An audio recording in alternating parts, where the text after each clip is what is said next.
ভিডিওটা ছিল বেশ কয়েকদিন আগে। তো হ্যালো এভরিওয়ান, আমি শিপ্রা আর আমার নতুন ভিডিওতে তোমাদের অনেক অনেক ভালোবাসা। আর সেদিন সকালের খাবারে খেয়েছিলাম পরোটা। এরপরে দুপুরবেলা দেখলাম শ্বেতা এসছে। বিয়ের পরে যখন মেয়েরা বাবার বাড়িতে আসে তখন কিন্তু আলাদা একটা খুশি থাকে, সেটা তো শ্বেতার মুখ দেখে বুঝতেই পারছো। শ্বেতা দুপুরের দিকে এসেছিল, তাই ভাবলাম চলো সবাই মিলে একটু আম মাখা খাওয়া যাক। তাই কিন্তু পৌলমীদের কাছে গিয়েছিল আম পাড়তে, আর এখানে সাথী আর পৌলমী আম পেরেছিল। তারপরে কিন্তু আমরা আম নিয়ে চলে আসি। এরপরে কিন্তু শ্বেতা আমগুলো কেটে দিচ্ছিল আর পৌলমী কিন্তু এখানে আমগুলো মাখিয়ে নিয়েছিল। আজকাল যে পরিমাণে গরম পড়া শুরু করেছে, আর এই দুপুরবেলা কিন্তু একটু টক ঝাল আম মাখা পেলে মনটা বেশ খুশি হয়ে যায়। আম মাখার কালারটা যতটা সুন্দর হয়েছিল, খেতেও কিন্তু ততটাই টেস্টি হয়েছিল। এরপরে আমরা সবাই মিলে পৌলমীদের বাড়ি গিয়েছিলাম একটু বসতে। এখানে আমরা সবাই বসে একটুখানি আড্ডা দিচ্ছিলাম। এই যে আমরা ছোট ছোট কিছু মুহূর্ত অনুভব করি এত সুন্দরভাবে, এগুলোই কিন্তু একটা সময়ের পর গিয়ে আমরা খুব মিস করব। তাই কিন্তু আমি ক্যামেরা বন্দি করে রাখার চেষ্টা করি। এরপরে কিন্তু বাড়িতে এসে স্নান করে ভাত খেতে বসে পড়েছিলাম আমি। ভাত খাওয়া শেষে কিন্তু নতুন বছরের নতুন ফল মানে লিচু খেয়ে নিয়েছিলাম। বিকেলবেলা আবার আমার ননদের মেয়ে আরাধ্যা এসেছিল আমার কাছে, তো ওকে নিয়ে কিন্তু আমি রাস্তা দিয়ে একটু হাঁটাহাঁটি করছিলাম।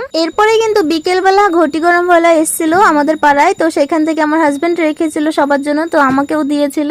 যদিও আমি এগুলো খুব একটা পছন্দ করি না। এরপরে দেখো আমাদের আরাধ্যা কত সুন্দর খাচ্ছিল। সন্ধ্যের সময় মা বানিয়েছিল লুচি আর ডাল, তো সেটা দিয়ে কিন্তু রাতের খাবারটা শেষ করলাম। তো যাই হোক, দিনটা তো আমার এইভাবেই কাটলো। দেখা হবে পরবর্তী ভিডিওতে। তোমরা সবাই খুব ভালো থেকো, টাটা।